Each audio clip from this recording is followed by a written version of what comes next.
Maintenance and follow-up, my pursue. Module 10. Throughout this training we have seen evidence and discussed a lot the benefits of physical exercise. No one doubts that it is essential to stay healthy, physically and mentally.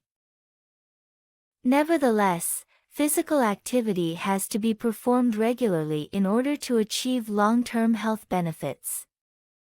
However, we all know that maintaining a regular training program is difficult. Who hasn't missed training because it was raining a lot? Or because you had a friend's party? In order for us to be able to maintain the regularity of our training, here are some suggestions.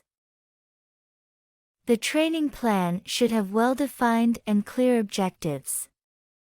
The activities should be chosen by the individual according to his tastes and motivations. You should share the results of your training with friends, family and coaches. You should reward yourself for your effort.